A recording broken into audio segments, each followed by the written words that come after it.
ये वो पारो नहीं है। ये पारो कथित तौर पे साहब की घर की नौकरानी थी, लेकिन उसका रसूख किसी रानी से कम नहीं था कि मामला पत्नी और बेनामी संपत्तियों तक ही सिमट जाएगा। लेकिन जांच जैसे जैसे आगे बढ़ी, पर्दी खुलती गई, नौकरानी रानी बनती गई।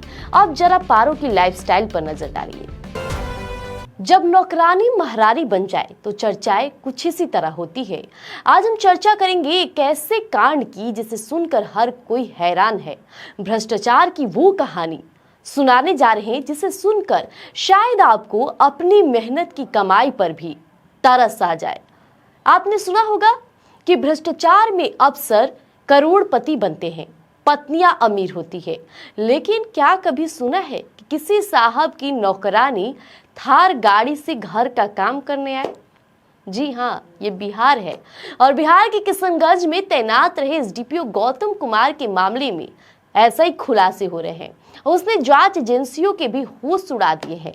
काली कमाई के इस समंदर में अब एक नया किरदार उभरा है, पारो। ये नाम आजकल बिहार के गलियारों में गूंजा है। ये वो पारो नहीं है। ये पारो कथित तौर पे साहब की घर की नौकरानी थी, लेकिन उसका रसूख किसी रानी से कम नहीं था। सोचिए, थार से काम करने। अब ईओयू की टीम जब एसडीपीओ गौतम कुमार की संपत्तियों को खंगालने लगी तो उन्हें लगा था कि मामला पत्नी और बेनामी संपत्तियों तक ही सिमट जाएगा। लेकिन जांच जैसे जैसे आगे बढ़ी, पर्दी खुलती गई, नौकरानी रानी बनती गई। अब जरा पारो की लाइफस्टाइल पर नजर डालिए।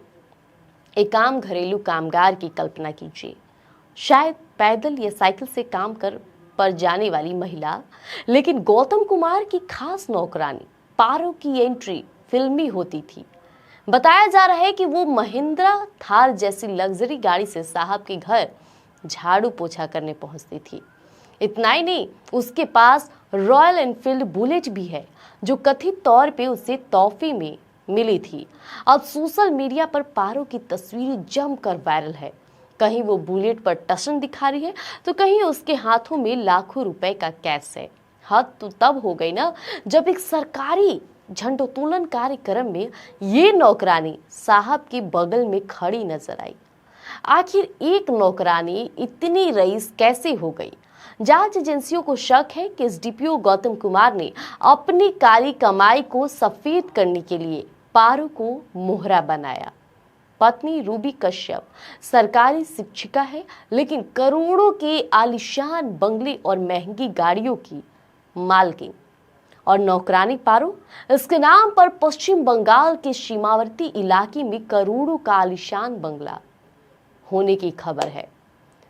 कथित प्रेमिका और अन्य भी लोग हैं। करीबियों के नाम पर भी भारी निवेश के सबूत मिले हैं। गर्लफ्रेंड के नाम पर भी।